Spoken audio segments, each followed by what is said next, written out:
Awesome. And thank you again, Edie, for just being so flexible and being willing to share your truth. Oh, my pleasure. Yeah. So if we're talking about five like pillars that you can really stand on firmly in your life, that you're like, these are the things that just show up for me or I show up for them, and like it just has life be the way that it is. Mhm. What are those five things, and how do you experience them, and what Mhm. kind of life does that create for you? Okay.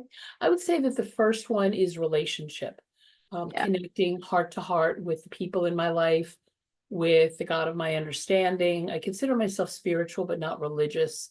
So there's a deep connection with the whatever you want to call it. I don't necessarily think of God as an entity so much as an energy that's present in all things. So relationship is number one. What else? What I call cosmic coincidence. Mm, Knowing that I am always at the right place at the right time to meet the right people. Our connection would fit into that category. yeah. You and I met at the wedding of dear friends of mine, whose wedding I co-officiated in Virginia on June 1st. And you and I met because Donna, the bride, and I met, and then I met Jeff, the groom. Then they met, and then they spent their however many years together prior to getting married. And during the, I don't know, it was might even have been before the ceremony, that you and your husband were sitting on it was like a little swing. And I said, those look like really interesting people. I want to meet them. No. So I think we actually started talking even before the ceremony. So cosmically, coincidentally, we were all there together. Yeah. I like the idea that none of us has any clue that somebody else exists out in the world until we meet them. Yeah. You were going about your life, I was going about my life. We showed up at the same place, and then for some reason we just started talking. I suspect that we would have started talking anyway, even if it wasn't before the ceremony. So relationship, cosmic coincidence. Yeah, and So, I tend to think that kindred spirits connect. People say opposites attract. I'm more convinced that like attracts like, that the mm, energy we put out in the world is like a magnet that just draws people to us. yeah. I call it a heart board, like a dart board. Oh, Not throwing darts at somebody, but like the Velcro darts. So yeah. imagine a big heart right here, and people that you meet are just throwing those little round Velcro balls, and they go, and we connect people to each, Yeah. or we connect with people because of that. So that's another one. Um, hmm, I don't know, surrender is the word that comes to mind. I'm not Mm, very good at that, so I have to practice mm, surrendering.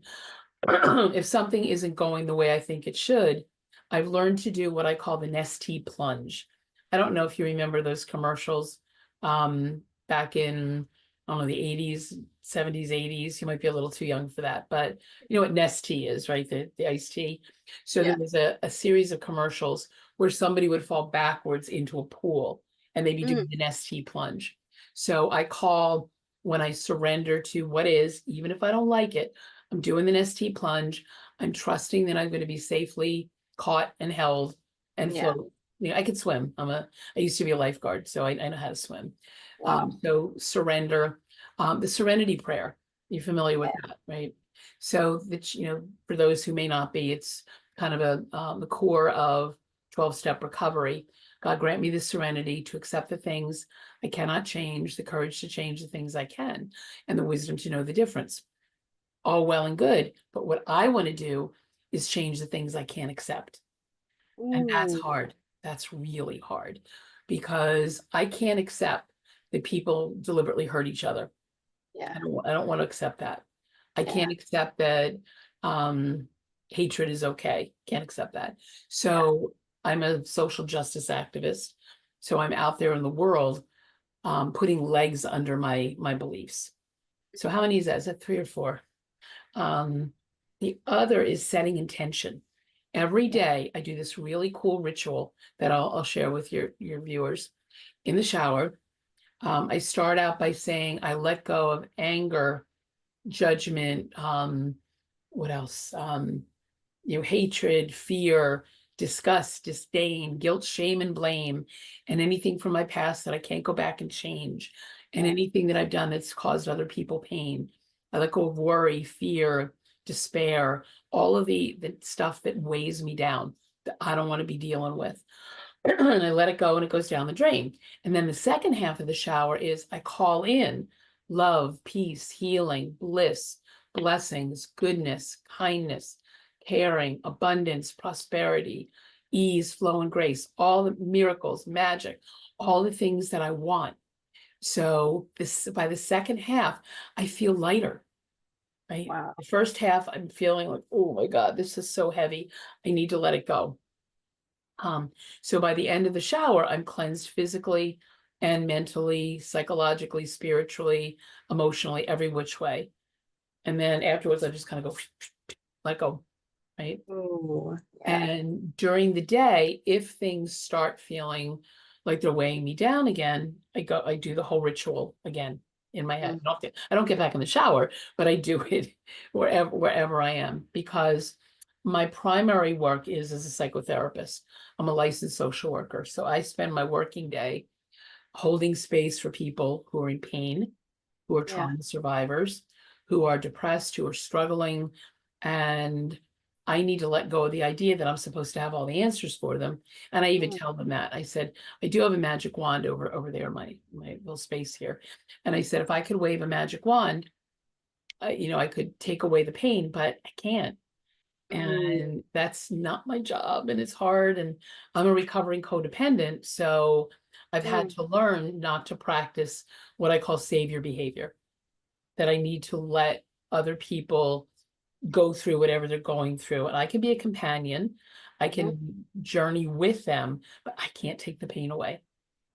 So I think that's a big, a core foundation for me too, is letting go of my need to control everything. Yeah. That's hard. Wow. Yeah. Got it. Got it. I like that the phrase recovering codependent because like it brings acknowledgement to your awareness and your own personal growth, Mhm. and your ability to be who it is and function the way that you do Mhm. today. Yep. Yeah. Yeah. And it's been a journey. My husband, who died in 1998, used to say that I was an emotional contortionist who would bend over backwards to please people. And I Wow. don't know where he got it from, but I thought it was brilliant. So in 1993, after 92, which was what I lovingly call our year from hell, we had moved down to Florida in 90. In March of 92, I had an ectopic pregnancy. Didn't even know I was pregnant. Fallopian tube ruptured, and I almost hemorrhaged to death. The month before that, the only good thing that happened that year was we adopted our son. He was almost 5 at the time. He's now 38, I believe. Yeah, 38. So we adopted him, Adam. March, I had the ectopic pregnancy. May, Michael was diagnosed with hepatitis C, which is a serious liver disease. And August of 92, we lost our home to Hurricane Andrew. We lived in Homestead, Florida, which was ground zero for the hurricane. So all of those life events occurred. And the theme for me was leaning on the support of family, friends, and faith, because somehow I knew we'd get through it. Don't know how. Yeah. So January of that year, the next year we moved back here. We're both from the Philadelphia area. And so we moved back here. I'm in the same house that I was when we moved here. And in March of 93, I went into a 5.5 day codependency program, inpatient codependency program. Mhm. And um, what I learned was the best definition of codependency is not knowing where you start and somebody else ends. There's Yeah. enmeshment. And again, what I call savior behavior, people pleasing, Mm, that emotional contortionist. So the first 2 days, I had my therapist hat on, mhm. and I thought, this is a piece of cake. I'm just going to, finesse my way through this. Second day, this woman whose life was by most people's standards, really messed up. So do you know you're the sickest one here? And I said, what do you mean? And she said, you think you're only here because your husband and your therapist said you needed to be here. You need help just as much as we do, so make the best of your time here. And I did. And I let myself be vulnerable. I Yeah. let myself have all the feels, and I didn't have to take care of anybody, didn't have to be on for anybody. And for 6 years after that, I went to CODA meetings, Codependence Anonymous. Are you familiar with that? I'm not. It's Wow. 12-step program for people Okay. whose addiction is codependence. And it is an addiction. It is, I couldn't found myself, excuse me, I couldn't not do those things. Yeah. So for 6 years I went, and I stopped going because of a pivotal event that happened the day my husband died. He was in Thomas Jefferson University Hospital in Philly, waiting for a liver transplant that never happened. He was in a Mm. coma. And I literally lived in the hospital with him until the day he died, 5.5 weeks.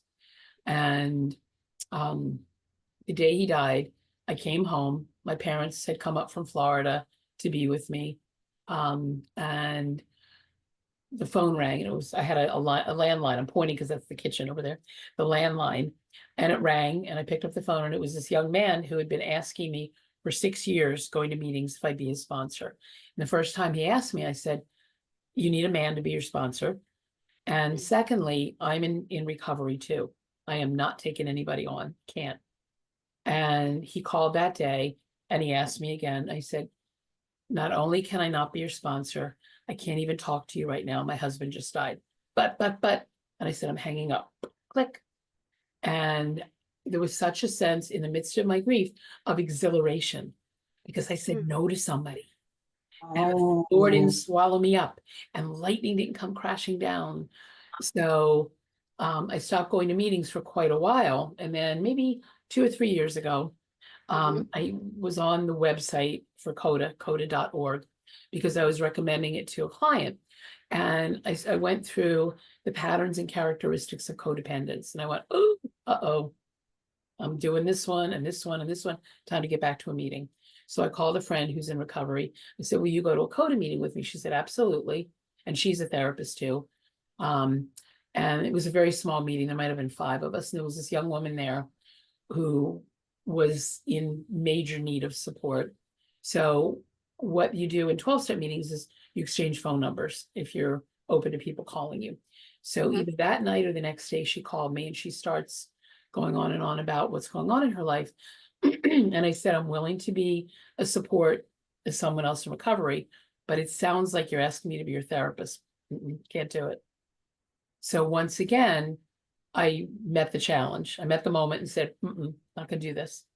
Nice. So I work my program every day, even though I don't go to meetings, and I'm conscientious about why I'm doing what I'm doing. Am I doing it because I want good girl, good job, approval? I used to say that I was, when I was a kid, little Shirley Temple tap dancing for approval. I Mm. wanted everybody to love me. I wanted to be loved best of all. And now it's like, who cares? Yes, of course I want to be loved, but it's not my primary focus. Yeah. I know who I am in ways that I didn't know back then. And I offer that to your people who are listening into this, that get to know the person in the mirror, get to, what I call peel off the layers to reveal the real. Be genuine. Yeah, I'm feeling angry. Yeah, I'm feeling sad or scared or frustrated or lonely. And they don't define me. They're not, they're not who I am. They're what I'm experiencing. Mm. Wow. Wow. That is incredible. I had no idea that one, it was even a thing, It and is. two, that it was impacting people in this way. Yeah, yeah, absolutely. I would bet that some people pleasers, that people who, ah, okay, perhaps the woman in the mirror, I don't know. But I really believe that those of us who get into the helping professions, those of us in the creative fields, whether we're actors, performers, singers, authors, artists, most of us like being in the spotlight, but there's a price to pay because then you're vulnerable. You're open to critique. Ooh, I can speak. Um, so it's a trade-off. How visible do I want to be? How visible do you want to be? Wow. And like you're using this word visible, which has been a key word for me for quite some time, still figuring out what it means over Mm, here. And I'm mm. curious what that means over there for you. Sure. Well, because I'm a writer, I write articles for different publications. I've written a book called The Bliss Mistress Guide to Transforming the Ordinary into the Extraordinary, which are kind of chicken soup for the soul, slice of life stories. Um, I'm very public. I don't I don't have too many. There's a difference between secrecy and privacy. Yeah, there are parts of my life that are private, but I don't think I have too many secrets. And I'm very visible on social media. I'm very open about my life experiences, my feelings, partly because I want other people to feel they have permission to be themselves too and to be vulnerable and visible too. So it means, excuse me, putting it out there in the world. Right now, what you're hearing is my voice has changed over the past few years. I was diagnosed with COPD. I Mhm. never smoked, but I worked for 14 years in environments where my clients and patients smoked. So I was exposed to second and third hand smoke. An inhaler that I'm on causes the raspy voice. Plus, Mhm. I was just seeing clients right before this. So excuse the sultry voice, the gravel. Okay. Yeah. But being visible means being willing to be vulnerable, being willing to risk critique. With everything going on in the world right now, I am crystal clear about my feelings about it. I don't name call. I don't focus on people's appearance or any disability that they might have, but I'm very open about here's the kind of world I want for myself, for the next generations, for my grandchildren. Um, so there's some people in my life who say, well, you shouldn't judge, or you should just let God handle it, or um, don't shame anybody who has different beliefs than you. And my Mhm. response is, number one, there's a difference between shaming and holding accountable people's Mhm. choices, holding them accountable for that. So I'm very open about that. Again, I don't name call, I don't hate anybody. And I do pray for people who may have different perspectives. Um, I talk about what I would like to see people do to make a Yeah. positive difference in the world. So I'm not just saying, you shouldn't have made that choice, but Yeah. here's what you can do to help. I mean, we're all in this together. What I do affects you, what you do affects me. And my core belief is something shouldn't have to happen to me for it to matter to me. Right? I don't know what it's like to live your life. You don't know what it's like to live my life. But I think it's important that we have compassion for how each other lives in the world, how we function in the world. Compassion, absolutely, right? What you just said totally resonated. And there was just this component that you added so eloquently and seamlessly is that you're also adding accountability. You Mhm, didn't say, here's how I can help you, or here's how we mhm, can. It was, here's what you can do. mhm. And If you I, choose, yeah. can you say more about that? Sure, sure. I don't know how political you want to get, but you're very clear how I voted and what I believe in. Before we got started, I was showing you my shirt. Now, does it show up backwards No, it's here? it's the correct That's orientation. Yeah. correct. Okay. So for those candidates, it says human beings, 100% organic, colors may vary. Yeah. So I am a left of center, crunchy granola, tree hugging hippie. Okay. So that may tell you something about my political orientation as well. Got it. Um, at recent protests, I made a new sign for myself that said getting into good trouble since the 70s. Do you know the origin of that line, getting into good trouble? Oh, love to No. hear it. Okay. John Lewis was a congressman who marched with Martin Luther King. Mhm. And he died 5 years ago. And his his encouragement was that people get into good trouble. And that Mm, means standing up for what you believe in. So what I say is I show up, stand up, and speak out. I speak at local rallies and protests in my area. I vote. I donate to political campaigns. I support different organizations that are pro-social. I write letters and emails to my representatives. I make phone calls. I have a stack of postcards that I have to, between now and October 15th, I have to send them out to encourage people to vote in the next election. I talk to people. I am glad to talk to people on the other side of the aisle as long as I know I'm physically safe. mm, No. mhm. I've had conversations with people about their, why they made the choice they did. And when was it? 2 Christmases ago, before the last election. So it might have been 2022 or 2023. I don't remember. But I was doing some last minute shopping for my daughter-in-law, and I was at a store that sold those, those syrups that you pump into coffee. Have you ever seen those? Yeah. And then I'm perusing them and thinking, okay, what do I want to get here? So there's a man standing next to me on Bluetooth, talking to someone who I later found out was his son. And he says, yeah, these are $2 more than they were last year. It's all the fault of liberal voters. And I went, like that. And he said to his son, I'm hanging up now. I just made a woman cringe. I'll get back to you.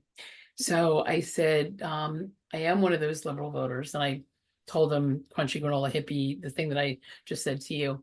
And I said, tell me about you. He said, well, I'm a local police officer. I have a degree in history. So I knew that he wasn't just going to be spouting Fox News talking points, that he had Yeah. some solid grounded. And for about a half an hour, we shared our perspectives. Some things we agreed on, some things we didn't. He voted for the current holder of the Oval Office in 2016 and 2020. Mhm. And he told me why, and I told him why I didn't. So we spoke for about a half an hour. There were no raised voices. There were no names being hurled. There were no insults being hurled. Nobody, it was like we were in this little bubble. Everybody walked around us. Nobody stopped to eavesdrop. So at the end of the conversation, he said, I got to get home. My wife is sick. And he said, can I take a picture with you so I could show my son who I hung up on, who I hung up on him to talk to? And I said, sure. And I was wearing a sweatshirt, a tie-dye sweatshirt that said, be kind. Um, and I said, can I hug you? Because I told him about my free hugs thing, which I'll mention in a minute. He said, sure. So we went on our way. And I said, before he left, I said, I hope I planted some seeds for you. And so about a half an hour later, I'm in a local supermarket, kind of pondering this conversation, which actually was quite a miracle because I had set an intention. I said, I really would like to talk to somebody on the other side of the aisle. And then an officer whose last name escapes me shows up right there. So in the supermarket, turn to the left, standing right there. He says, I'm not stalking you. I went to Costco to get potato salad and macaroni salad, and they were out of it. So I came here instead. But honestly, because I could not tell you what he looked. I mean, he was dressed like business casual, and he had like a little fisherman's cap on, and all that. And I probably wouldn't recognize him if I saw him, and Mm, he might recognize me because my hair is purple, and it's pretty noticeable. So I'm happy to have conversations like that. Um, mm, and yes, do I want to listen with the intent to respond? Yeah. Do I want them to change their minds? Yeah. But I know that they may not. They may have their own reasons for making the choices that they do. mhm. So that's part of the serenity prayer. I have no control over anybody else's conscience. Can't make them do or say anything that they're not inclined to do, but I can plant the seeds. Yeah. Okay. Yeah. So the hugs thing that I was telling you about, Yes. Valentine's Day weekend 2014, I brought Mhm. a group of friends to 30th Street Station in Philadelphia for a Mm, free hugs flash mob. And in about an hour's time, there were 12 of us, we estimated that we hugged a few hundred people, maybe 200 people. And one of the people that we hugged approached us, told us that he was an Iraq war vet who was the only survivor of his platoon, and he had survivor's guilt. And he said, I thought about killing myself until just this moment when I met you people. You give me hope. Can I join you? So we gave him his own little free hug sign, and he was off to the races. Again, I would not recognize him if I saw him. I pray that he survived and then he went on to find a bigger purpose for his life. Yeah. And my thought was, oh my gosh, hugs save lives. So I hadn't realized how true that was until 5 months later, when on the way home from the gym at the age of 55, I had a heart attack.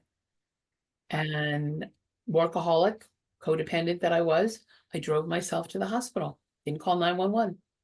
I actually drove home from the gym, picked up the phone, called my office, said, I'm not feeling very well. Can you cancel my clients for today? Hung up.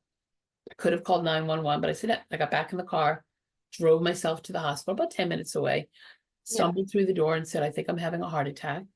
They whisked me up to the cardiac cath lab, and it turned out that I had what's known as a widowmaker heart attack. And if I had waited a few minutes longer, I could be dead. So as part of my cardiac rehab, I walked through Doylestown, Pennsylvania, a little town in Bucks County. And I thought, why don't I combine the hugging with the walking? Because Mm, hugs are emotionally friendly and cardiac, heart friendly. mm, And since then, I've hugged thousands of people all across the United States, in Canada, certainly in Virginia, where I met you. And 2018, I hugged my way across Ireland. And I, was during the pandemic when everything was shut down. I went into a semi-deep depression because I thought, what if we can never hug again? And I thought that can't be possible. Humans are hardwired for touch. So I was rewarded with a dream in which we could hug back to back or back to front, like spooning. So after getting vaccinated and wearing a mask, I went out into town again and I offered virtual hugs where I would hug myself, they would hug themselves, and it was like we were hugging. And now I'm out there full blown hugging it out. Um, so hugs connect people in ways that words may not be able to. mm, mhm. And when I'm hugging somebody, unless they tell me, I don't know who they voted for. I don't know what their religion is, their sexual orientation, anything about them that they don't tell me. I have no clue. So they bring people together, hugs bring people together across all divides. And in October of 2022, I did my first TEDx talk called Mm, Overcoming the Taboo of Touch. If ah, people want to look it up. And it was about that. I told my story, the heart attack story, the hug mobsters armed with love story, the gentleman that we met, the Iraq War vet. And then I told a story about another man who was a vet. Friends and I went to a homeless shelter for veterans in Philadelphia, in Kensington, which is considered kind of a sketchy neighborhood, drugs, violence, that kind of thing. And there was a man there who said he hadn't been hugged touched, not even hugged, he hadn't been touched in 20 years. So I hugged him longer. Can you imagine not being touched for 20 years? Yikes. Yeah. mm, So we live in a disconnected society. Loneliness is an epidemic. Right? The former Surgeon General, whose name always escapes me, um, had said that it became an epidemic, that loneliness has become an epidemic. So I encourage people, at least hug the people in your immediate circles and then expand out from there if you want. wow. Wow. Thank you. You're welcome. My pleasure. Mm. You've successfully tied together a lot of strands, that we had touched upon, Mhm. and coincidentally, not so coincidentally, they came together in a conversational hug. Mhm. Yeah, absolutely. Absolutely. Yeah. And the hugs have to be by consent. You don't do like swoop by kind of hugs. Yeah. I always ask people, including friends, can I hug you? My grandchildren know that they can turn down a hug. They're not required to hug us. And usually by the time I'm out the door, they've made the decision to hug. But we give them an option, high fives, fist bumps, whatever they, as long as they acknowledge that somebody is coming in and somebody's leaving. Mhm. that they can't just shut it out. Um, when I do the free hugs thing in public and there are children there, I'll say to the parent or the adult that's there, I'll say, if it's okay with your child and okay with you, can I hug the child? And if the grown-up says yes, but the kid says no, I say, okay, that's great. And I say to the parent, this is an important lesson, that nobody, and I say to the kid, nobody hugs you without your permission. So no, you don't have to hug me. Okay. That's great. Yeah. So we teach body sovereignty at a very early age. Yeah. Well, thank you. Thank you for doing that. Oh, God, my pleasure. It's one of my great joys. I wish, even though they're free hugs, I wish I could get a grant so I could do it full time. I'll be happy to send you one once we're done. There's one that actually comes to mind that fits this very Really? well. Interesting. Okay. I've never done grant writing, but I can look into it. Well, I mean, you are a writer. I Yeah, wouldn't put it that's past true. you. This is true. I have a friend who's a grant writer. Maybe he can help me with it too. So, Very cool. yeah. So that's good. Like, get a grant for love, get a grant for hugs. Yeah, I also do free mom hugs. Are you familiar with that? No. Okay. Sarah Cunningham is a mom in Oklahoma City, and she was a devout Christian, and her son came out to her as a gay man, and that sent her into turmoil. And she said, how can I choose between God and my son? And then she realized she didn't have to. So he invited her to go to a Pride Fest in Oklahoma City. She made a little button that said free mom hugs. And she spent the afternoon there. And she said by the end of the event, she was covered with tears and glitter because a lot of people's parents don't hug them when they come out. And she said, okay, I think I'm going to do this. So she left her non-affirming church. She became a minister. She marries same-sex couples and is also a stand-in mom at same-sex weddings. She says, if your mom won't be there, I will, and I'll bring the bubbles. So she created this free mom hugs thing, and you can look it up. I think it's freemomhugs.org. And I'm part of the group in the Philadelphia area. So I do free hugs at Pride Fests and any place, that where I feel so inclined to do what they call free range hugging. I was telling somebody about that at an event that I went to, that I wasn't there as part of a group. And they said, oh, feral hugging, like hugging in the wild. Like, yep, that's it. And it's one of my greatest joys. It really, it keeps me healthy too. Is doing the free hugs thing. Yeah. Yeah. There's something that you also brought up earlier, in parallel to the codependency was workaholism. Yeah. How have you created your life and balance around that, if those are the proper words? Yeah. Oh, absolutely. Excuse me for 1 sec. I'm gonna take a sip of water. Maybe that'll help with my. Take your time. Thank Yeah. you. Yeah, I don't have a sore throat. It's just gravelly. There we Yeah. go. Okay, a little better. Um, so prior to the heart attack, I was working 12 to 14-hour days, sleeping maybe 5 or 6 hours a night. And for about 3 years, occasionally chugging 5-hour energy drinks. In fact, I had one the night before the heart attack. I was working with people in recovery from addiction. Imagine that. And I was literally addicted to work.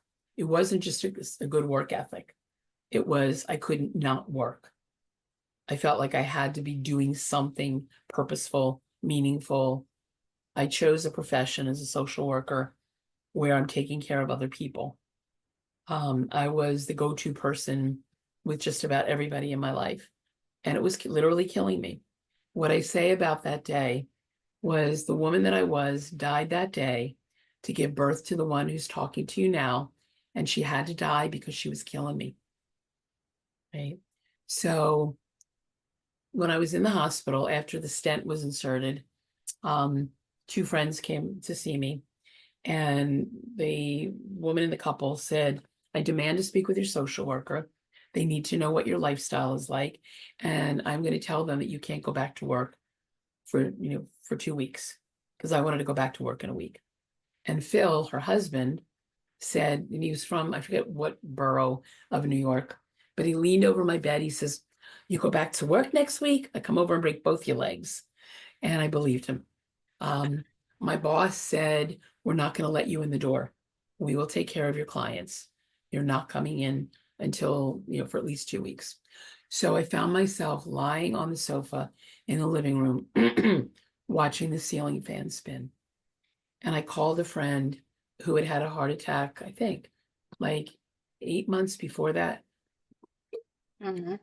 And I said, "How did you do that? How did you not go back to work right away?" He said, "Susan," his wife, "Susan wouldn't let me go back to work right away." Mm. Um, Somebody I spoke with told me a story about, I don't know, it was a client of his that was a Fortune 500 CEO who had a heart attack. And he said to the guy, oh, he was a coach. This is the person I talked to was a life coach. And he said to the guy, "Don't let your heart attack go to waste. Learn from it." Because one of the first thoughts I had afterwards was, "Oh my God, what did you do to yourself?" Mm. And I worked myself into that. Now, I was genetically predisposed. My mother died of congestive heart failure in 2010. My dad died in 2008 of Parkinson's. So I was the social worker who interacted with their team, their hospital team, their medical team, their hospice team. I was the minister who officiated at both of their funerals. So the grieving daughter took a back seat. I didn't fully let myself grieve, and that snuck up on me too. That was part of it too. So since then, um, I take naps. I used to say sleep is highly overrated. Naps are my friend. I sneak them in wherever I can. I'm not working out 5 or 6 days a week. Now it's 4 because I was pushing it to, too hard. I say no. I set boundaries. Um, when I find myself in a position of taking care of someone else, I ask myself if I'm doing it again to get approval or because they need my support. Um, I help them find other resources so I'm not the one carrying it all. I'm learning to ask for help when I need it. I'm learning to let other people take care of me. Um, I had pneumonia a few years ago, and a friend gave me a recliner chair because I couldn't sleep in bed. So I slept sitting up in the recliner chair. Other friends brought food. Other friends brought little gifts. They came to visit. They ran errands for me. So part of it is letting other people be there for me, because those of us that are givers say, "Oh, no, no, no, I don't need it. I don't need it." But you know how good it feels to be there for someone else. Let them be that for you too. My mother was the rock of the family, and I used to remind her that rocks crumble. So I have to Mm. remind myself too, I don't have to be the rock for anybody. And it probably wasn't until 2018, when a dear friend died of cancer, that I was fully able to grieve the lost layers. My husband, my parents, other people in my life. She was a dear friend who was a nurse. And I think Jeff and Donna knew her, her friend Andrea. I was there from the very beginning. She was diagnosed with triple negative breast cancer in her left breast. And I went to her appointments when I could. Toward the end of her life, I was part of the team that would come over and do the caregiving routine. And I was with her along with a few other friends and her sister when she took her final breath. And I really was able to just, you know, let it out. Um, I have some of her belongings that she said I could have, or that her sister said I could have after she died. So she's with me all the time. And I could hear her reminding me to slow down, not to have to be all things to all people. You Yeah. Mhm.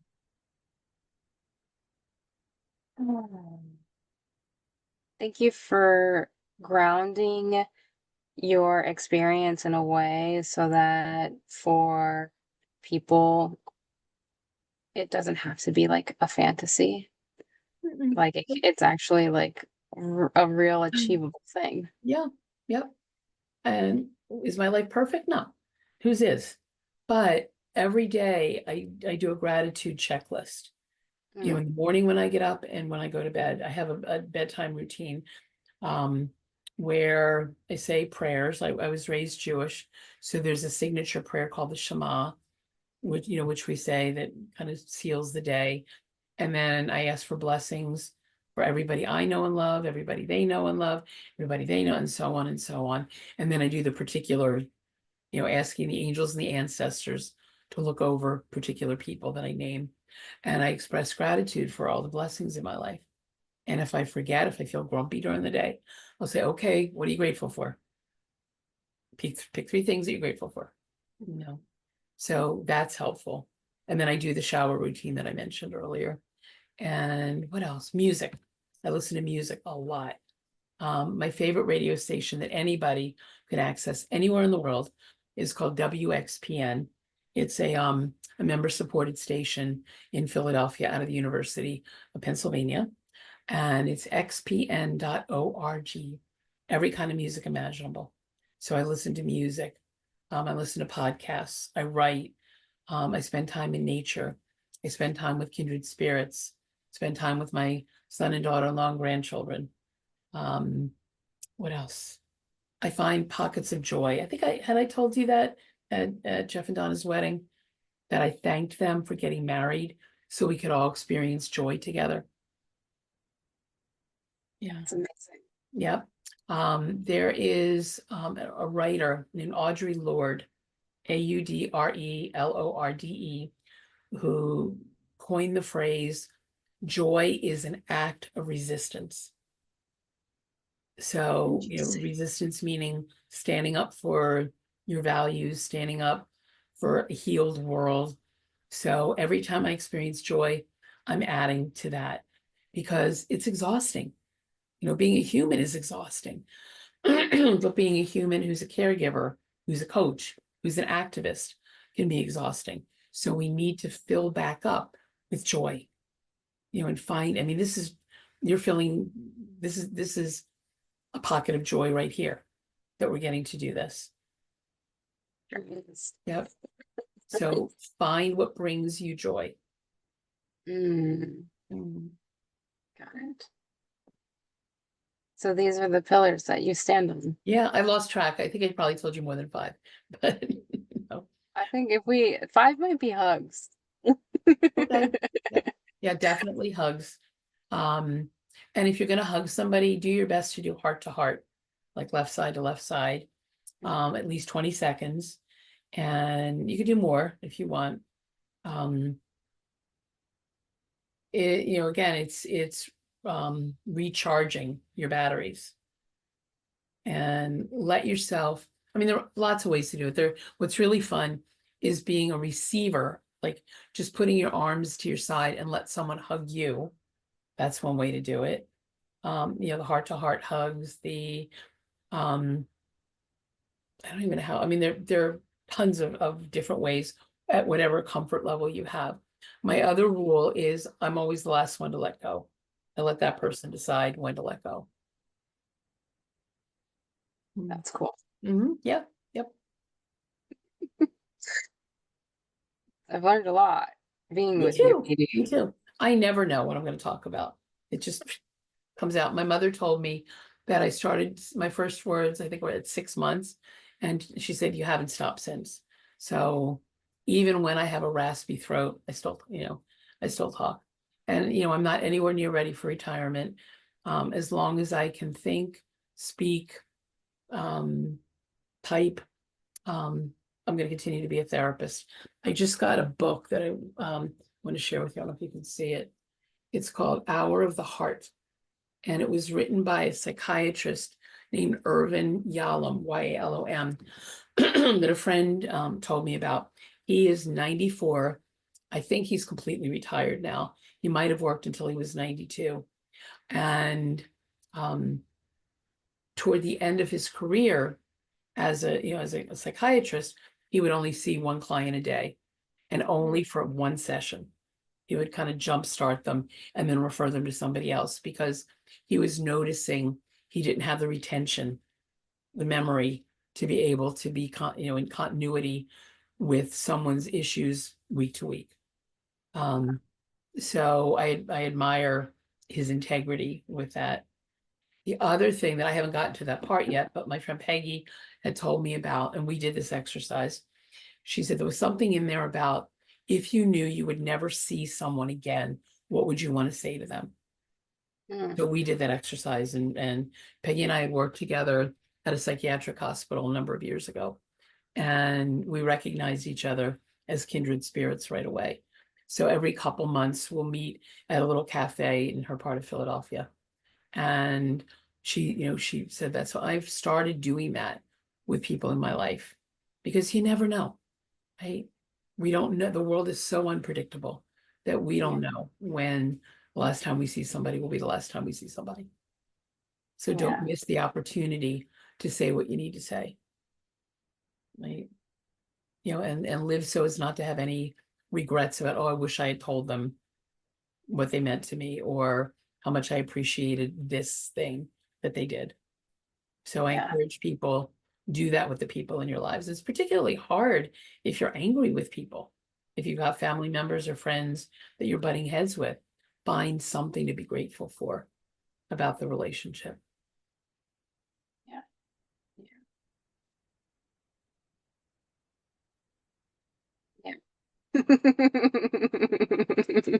You uncharacteristically speechless.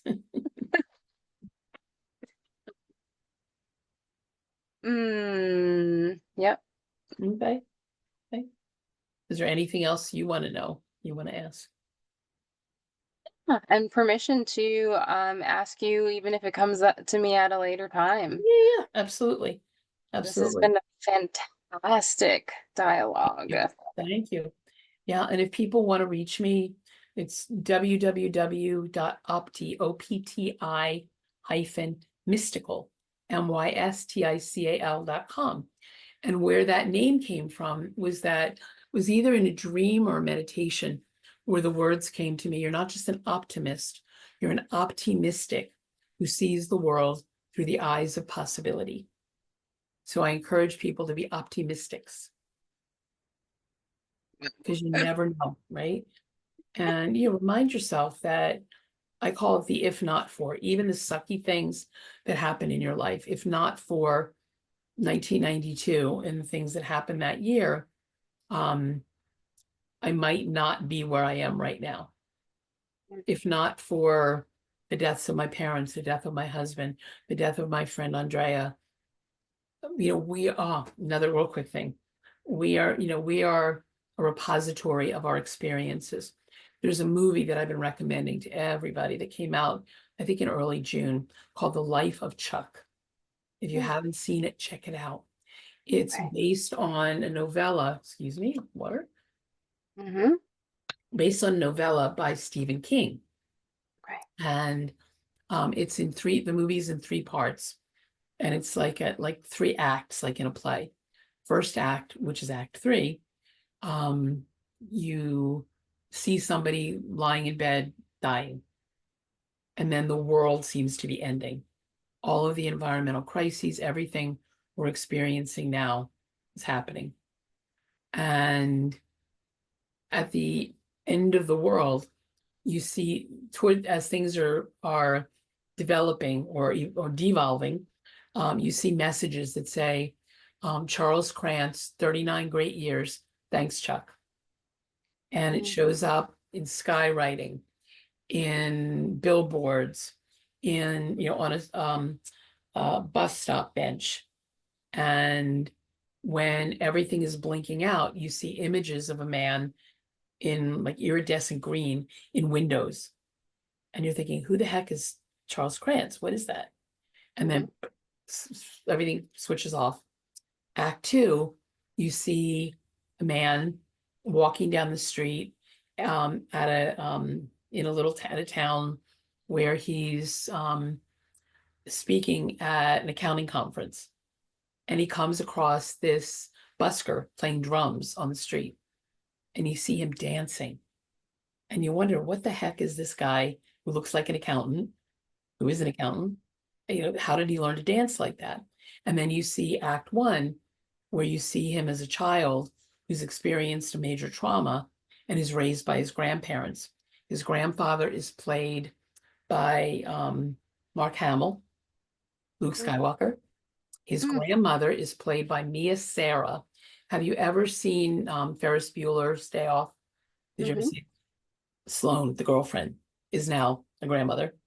Okay. Um, and it's just an incredible movie. But the through line is part of the Walt Whitman poem, Song of Myself, I think it's called.